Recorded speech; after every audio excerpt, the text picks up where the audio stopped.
할렐루야. 아멘. 오늘부터 데살로니가 전서와 후서에 대해서 계속적으로 또 아침 새벽 시간을 통해서 은혜를 받으려고 합니다. 오늘은 데살로니가 전서 첫 번째 시간으로 1절 말씀을 통해서 바울의 축도에 대해서 같이 한번 은혜를 나누려고 합니다. 오늘 이 데살로니가 전서와 후서는요, 바울에 의해서 데살로니가 교회에 보내진 편지예요. 이 데살로니가는요, 데살로니가 지역 근데 해변이죠. 윗부분에 위치한 온천지대에 있는데, 카산더에 의해서 주전 315년경에 건축된 도시예요. 바울이 이 서신을 보낼 당시에는요, 대부분 그리스도인과 많은 유대인들이 이곳 주민으로 살아가고 있을 때였어요. 이 데살로니가 교회는요, 바울이 빌립보를 거쳐서 데살로니가의 복음을 전하면서 세워진 교회인데, 처음에는요, 교회가 없었을 때에는 야손이라는 사람의 집이 집회의 장소가 돼서 교회를 이루었었고, 그 당시에 유대인들로부터 많은 핍박을 받아온 교회가 데살로니가 교회였어요. 오늘 데살로니가 전서는요, 이 바울이 고린도에 있을 때에 데살로니가에서 온 디모데, 그 다음에 실라, 이 사람들에 대한 보고를 들으면서 이분들한테 이 이야기를 해야 되겠구나 하면서 쓴 이 편지인데, 기록 연대는 주후 51년에서 53년 이때쯤으로 알려져 있어요. 데살로니가 전서의 핵심이 뭐냐면요, 재림하시는 주님을 말하고 있고요. 이게 데살로니가 전서 같은 경우는 5장으로 되어 있는데 1장에는요 어떤 내용이냐면 구원장이에요. 구원장. 그래서 말씀, 믿음에 대한 확신을 말하고 있고요. 2장에는 봉사장이야. 그래서 교회를 중심으로 복음을 통하여 양들을 양육한 것을 보여줘요. 3장에는 평안장, 안전장이에요. 평안장인데 환난 날에 믿음으로 사랑하고 감사하는 삶을 살아야 한다, 이런 내용이 기록되어 있고요. 4장은 성결장, 즉 거룩장이에요. 그래서 경건하고 사랑이 가득한 가정이 되어야 한다. 그리고 마지막 5장은요 성화장이에요. 그래서 재림의 산 소망을 우리가 가지고 기도하고 화목하고 인내할 때에 거룩하게 된다는 것을 우리에게 말씀해 주고 있어요. 오늘 1절에 보면 은혜와 평강이 너희에게 있을지어다, 이렇게 말씀해요. 이 말은요, 사도 바울이 데살로니가 교회에 보내는 보내는 축도예요. 축도. 바울은 그의 서신을 보면 맨 첫 번째나 맨 마지막에 가서 축도하는 것을 잊지 않아요. 축도는요, 우리가 이제 예배 드릴 때 목사님 마지막에 예배 끝에 축도하잖아요. 그리고 예배 시작하기 전에, 예배 시작할 때 기도를 하면서 기도한단 말이죠.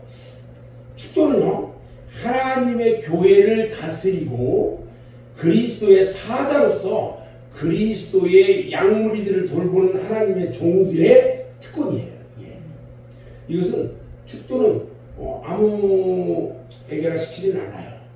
그리고 예를 들어 목사님들이 가르쳐서도 어른들이 이 축도를 하게 이 배려하고 이렇게 하는 거예요. 이 미국에서 대통령이 임명한 미국 대사가, 한국 대사가 왔어요. 한국에 와서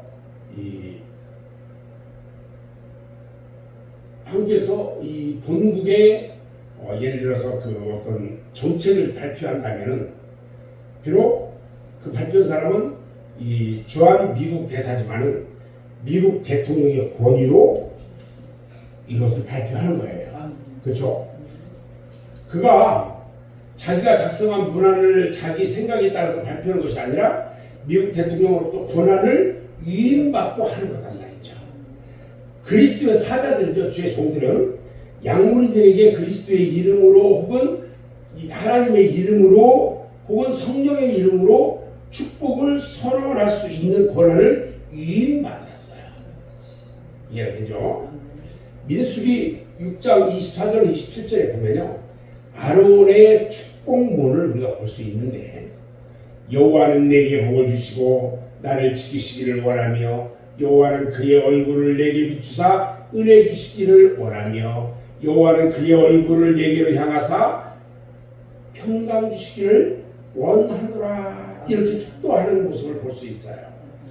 하나님의 종으로 자임하고 있는 사도 바울이요, 그의 서신에서 자연스럽게 이 같은 축도를 보냈는데, 이 같은 일은요 바울이 계시에 의해 받은 일이고, 이 일이 교회에서 목사들의 축도로 쭉 지금까지 이어져 온 거예요.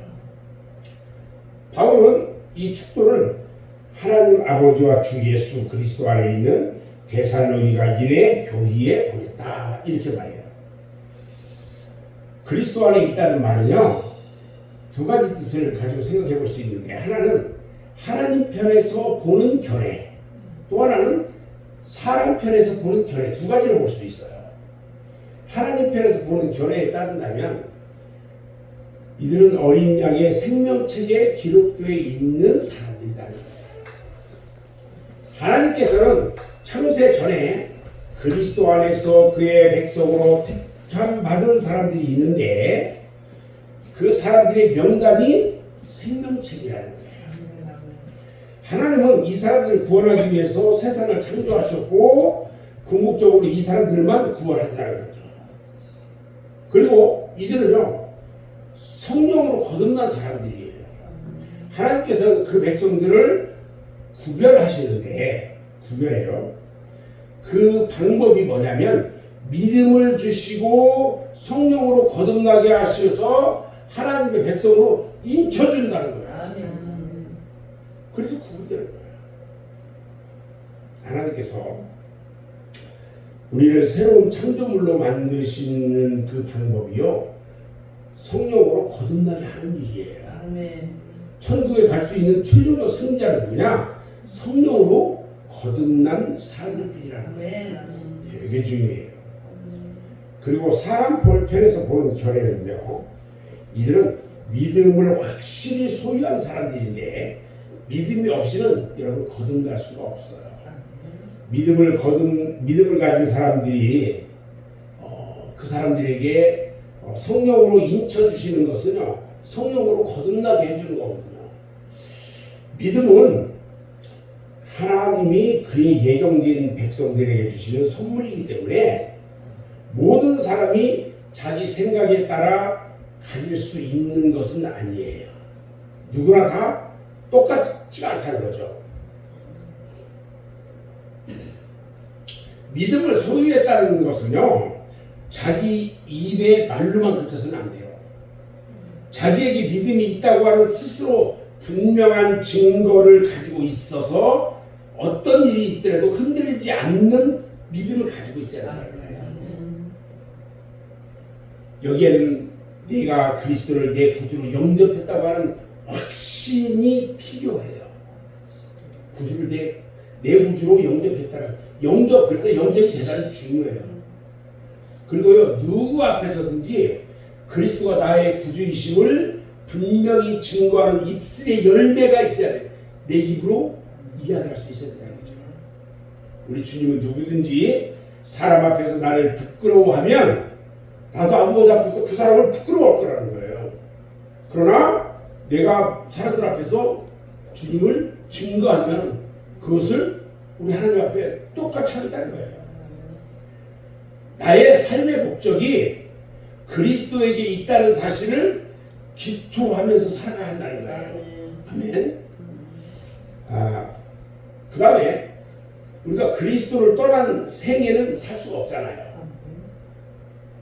주님의 말씀에 기뻐하는 마음이 늘 내 마음 안에 평안을 줘요. 말씀을 이렇게 쭉 보면 마음이 평안하잖아요. 우리가 오늘 두 번째 이제